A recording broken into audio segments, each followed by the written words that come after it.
Good evening students. अभी हम एक नया कॉन्सेप्ट, नया नहीं हम डिस्कस कर चुके हैं, लेकिन एक कॉन्सेप्ट फिर से दोबारा डिस्कस कर रहे हैं क्वेश्चन के साथ कि क्या कांटेक्ट होना इस बात की गारंटी है कि रफ सरफेस पे अगर कांटेक्ट है तो फ्रिक्शन रहेगा।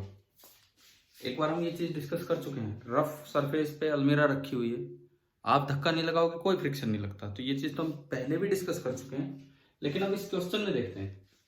ये कोई ऑब्जेक्ट है ए यहाँ पे, और ये बोला गया है कि इसके ऊपर दो ब्लॉक्स हैं 1 और 2, पुली है, ये स्ट्रिंग है, इस तरह से मासेज ऑफ, ये गिवन है कुछ चीजें, masses of both the bodies 1 और 2 आर सेम। इन दोनों का मास कितना है वो नहीं दिया गया, कितना है वो नहीं दिया गया, लेकिन सेम है, बस ये दिया गया है। ठीक है। दूसरी बात,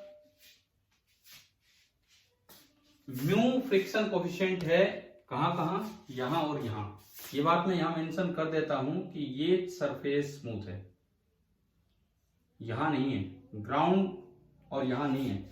ए और 1 के बीच में और ए और 2 के बीच में फ्रिक्शन कोफिशिएंट म्यू है।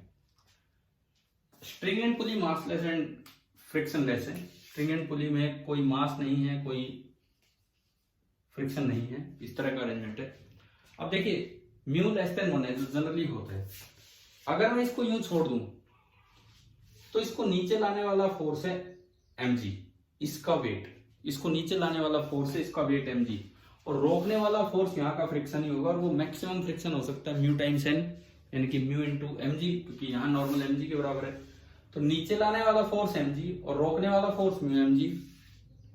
अब किसी के दिमाग में है क्या यहाँ फ्रिक्शन होगा कि नहीं, पहली बात ये। तो हम अपना सॉल्यूशन स्टार्ट करते हैं। A और 2 के बीच में, बिटवीन A एंड 2 कॉन्टेक्ट है, लेकिन कोई कंप्रेशन नहीं है, आराम से रखे हुए हैं, कोई कंप्रेशन नहीं है। अगर खाली कॉन्टेक्ट होगा, कोई कंप्रेशन नहीं होगा, तो नॉर्मल रिएक्शन वहां पे जीरो हो जाएगा। नॉर्मल रिएक्शन वहां पे जीरो है, तो अभी यहां पे कोई फ्रिक्शन लग नहीं रहा होगा। प्रेजेंटली यहां कोई फ्रिक्शन नहीं है, नॉर्मल रिएक्शन जीरो होने से। तो क्या होना है कि जैसे ये स्लाइड करके चलने लगेगा, जैसे ये स्लाइड करके चलने लगेगा, रोकने के लिए फ्रिक्शन सफिशिएंट नहीं हो पाएगा। क्यों? क्योंकि नॉर्मल जीरो है। नॉर्मल जीरो है तो फ्रिक्शन की लिमिटिंग वैल्यू ही म्यू इंटू एन जीरो होगी। जब फ्रिक्शन की मैक्सिमम वैल्यू ही जीरो होगी तो इसका मतलब यहाँ तो फ्रिक्शन लग ही नहीं पाएगा। भाई ऐसा भी तो हो सकता है, कोई बच्चा सोचे कि स्टैटिक फ्रिक्शन या ओवर फ्रिक्शन तो नॉर्मल पे डिपेंड ही नहीं करता, परंतु नॉर्मल ये तो डिसाइड करता है कि मैक्सिमम वैल्यू फ्रिक्शन की कितनी होगी, और अगर यहाँ मैक्सिमम वैल्यू ही जीरो होगी जब तो ओवर फ्रिक्शन लगेगा ही नहीं। इसका मतलब ये स्लाइड करना स्टार्ट कर देगा, और जो रोकने वाला फोर्स है वो म्यू एम जी है, यहाँ ये भी स्लाइड कर रहा है, ये भी स्लाइड कर रहा है, परंतु यहाँ नॉर्मल ना होने की वजह से कोई फ्रिक्शन नहीं लगेगा, केवल वही लग रहा होगा, और वो इनसफिशिएंट है इसको रोकने के लिए। तो ऐसे केस में आपको क्या करना पड़ेगा, यहाँ नॉर्मल जनरेट करवाना पड़ेगा, यानी कि ए को धक्का लगाना पड़ेगा ताकि 2 पे एक दबाव आए। अब यही पूछा है कि ए को कितनी मिनिमम एक्सेलरेशन दें कि बस ये रुक जाए। अब ये आपको दिमाग लगाना है कि ए को एक्सेलरेशन राइट की तरफ देना है कि लेफ्ट की तरफ। देखो ये जो वीडियो लेक्चर में बना रहा हूं, आपके सामने पूरा क्वेश्चन लिखा हुआ है।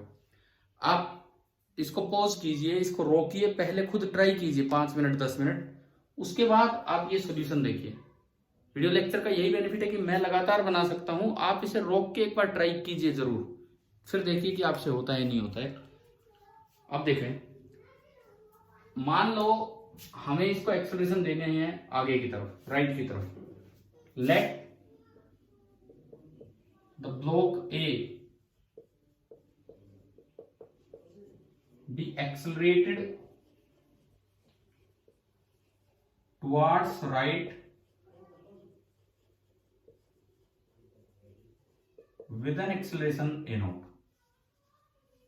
ए नोट एक्सेलरेशन के साथ आपने इसको चला दिया, तो अब देखो कॉन्टेक्ट के साथ साथ कंप्रेशन भी होगा ए और 2 के बीच में, क्योंकि ये धक्का मार रहा होगा 2 के चलने के लिए। अच्छा, क्वेश्चन में कहा है कि these 1 and 2 are stationary with respect to A. तो हम ये जानते हैं कि ए के फ्रेम में इनकी एक्सेलरेशन जीरो है। तो आप क्वेश्चन को कन्वर्ट कर दीजिए, क्वेश्चन को कन्वर्ट कर दीजिए इन द फ्रेम ऑफ ए। देखो ए का मास नहीं दिया, जरूरत भी नहीं है, 1 और 2 का मास भी नहीं दिया। मान लो लेट m1 बराबर m2 बराबर m, ये हमने एज्यूम कर लिया। अब ए के फ्रेम में आपको दोनों की एफबीडी बनानी है, 1 के लिए और 2 के लिए।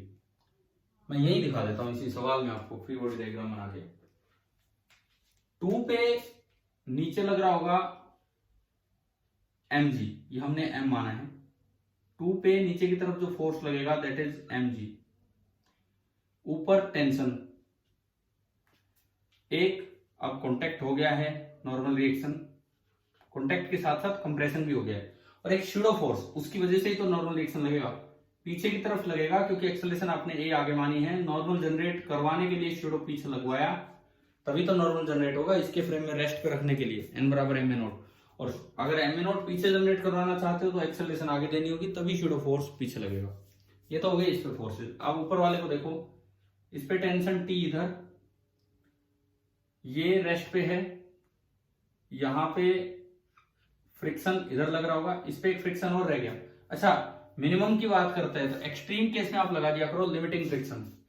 तो जैसे ही ये स्लाइड करना चाहेगा, इस पे ऊपर की तरफ एक लग रहा होगा लिमिटिंग फ्रिक्शन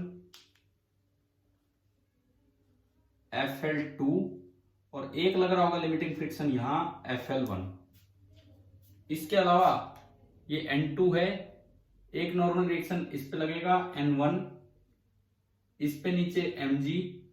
बस मुझे लगता है कि सारे के सारे फोर्सेज हमने दिखा दिए हैं इसी डायग्राम में। इसके फ्रेम में एक फोर्स रह गया, क्योंकि आप विद रिस्पेक्ट टू ए की बात कर रहे हो, तो शूडो फोर्स इस पे भी लगा और शूडो फोर्स इस पे भी लगा पीछे की तरफ, m इंटू ए नोट। ये इसका पूरा एफबीडी बन गया, और इसके फ्रेम में, ए के फ्रेम में 1 और 2 रेस्ट पे हैं। तो आप यार एक तो क्वेश्चन को बड़ा करो, 2 की इक्वेशन सिखाओ, 1 की बनाओ, फिर उनको सोल्व करो। मैंने एक डायरेक्ट इक्वेशन बनाना भी तो आपको सिखा रखा है। तो 1+2 को आप सिस्टम माने, 1+2 को, एंड न्यूटन्स लॉ लगा दो along the string, Newton's law along the string, बस केवल अलोंग द स्ट्रिंग देखिए। तो देखो चलाने वाला एक ये mg है, टेंशन नहीं है, टेंशन को आप भूल जाओ, टेंशन चलाने वाला फोर्स नहीं है, क्योंकि टेंशन तो जस्ट इसको इंटरनल फोर्स का यहाँ पे काम करेगा। चलाने वाला फोर्स एक ही है mg, और रोकने वाले 3 हैं, FL2, FL1 and ma naught, और जस्ट ये रेस्ट पे है। It means mg this should be equal to, पहला रोकने वाला अपोजिट डायरेक्शन में, जिधर मोशन होना चाहिए उससे अपोजिट FL2, दूसरा रोकने वाला FL1, एंड तीसरा रोकने वाला शूडो ma नोट। ये शूडो इस लाइन में नहीं है, इस शूडो का काम था नॉर्मल जनरेट किया और उससे ये रुका, टेंशन को लेने की जरूरत। ये डायरेक्ट तरीका नहीं, तो क्या होगा, इनको बैलेंस करो, इनको बैलेंस करो, फिर टी को गायब करो, बात एक ही है, ठीक है ना। टी को वहां से गायब करो, बात तो एक ही है। अब FL2 की वैल्यू होगी म्यू इंटू N2, और ये रेस्ट पे है तो N2 बराबर ma नोट। इट मीन्स यहां मैं लिख सकता हूं कि FL2 is equal to mu into ma naught, mu into N2। A naught माना है क्या हमने एक्सेलरेशन, हाँ ठीक है। और FL1 की वैल्यू होगी म्यू इंटू N1, यानी कि N1 बराबर mg, क्योंकि इस फ्रेम में रेस्ट पे है। तो FL1 is mu mg, FL2 is mu ma naught. आपने ये दोनों वैल्यूज इसमें पुट की, mg is equal to FL2 mu into ma naught, FL1 mu into mg plus ma naught. m हर जगह से कॉमन आके कैंसिल हो गया, a नोट उधर दो टर्म्स में से कॉमन आ रहा है, और अंदर बचेगा 1 प्लस म्यू। तो आखिरी स्टेप ये है कि a नोट के साथ तो अंदर बचा 1 प्लस म्यू, g इधर अकेला है और एक म्यू जी सब्ट्रैक्ट होने आएगा, तो उनमें से आपने g कॉमन लिया और ये आ गया 1 माइनस म्यू। तो जो मिनिमम एक्सेलरेशन a नोट निकल के आ रहा है, it is coming out to be g into 1 minus mu upon 1 plus mu. और अगर म्यू 1 होता तो आपको इसको एक्सेलरेट कराने की जरूरत नहीं थी, अपने आप ये बॉडी रेस्ट पे रह जाती। अगर म्यू 1 होता, म्यू अगर 1 से कम है तो आपको कम से कम इतनी एक्सेलरेशन देनी होगी, नहीं तो ये चल पड़ेंगे। तो इस छोटे एक 10 मिनट का मैंने वीडियो लेक्चर बनाया, इसमें आपने क्या सीखा। सबसे पहली बात, अगर इस तरह का कोई सिस्टम और आपको फ्रिक्शन ऑपरेट करवाना हो, ठीक है, फ्रिक्शन कोएफिशिएंट दे रखा है, सब कुछ है, ये यहाँ पे इसके पैरेलल साइड में हैंग्ड है, तो कोई फ्रिक्शन नहीं लगेगा। चाहे ये स्लिप भी करता ना, स्लिप भी करता, तब भी आप म्यू इंटू एन करके या म्यू कुछ और मत लगा देते, बिकॉज एन है ही नहीं। जब तक ये धक्का नहीं मारेगा एन नहीं होगा। और एन कैसे निकाला हमने स्यूडो फोर्स से कैलकुलेट किया। ठीक है, तो आज मैं कुछ छोटे छोटे ये आपके लिए वीडियो लेक्चर से छोटे छोटे कॉन्सेप्ट फ्रिक्शन के सिखा रहा हूँ। आप इनको ढंग से अटेंड कीजिए, नोट कीजिए। और लेकिन एक बात का ध्यान रखना कि आपको ऐसे अगर मैं छोटे वीडियो डालता हूं तो हर बार शुरू के 2 मिनट आप क्वेश्चन समझने के बाद वीडियो रोकिए और अपने आप क्वेश्चन ट्राई कीजिए, और उसके बाद फिर देखिए कि आपसे हुआ, सही हुआ, गलत हुआ, कैसे हुआ। ठीक है, तो चलिए आज करते हैं ये काम। Thank you.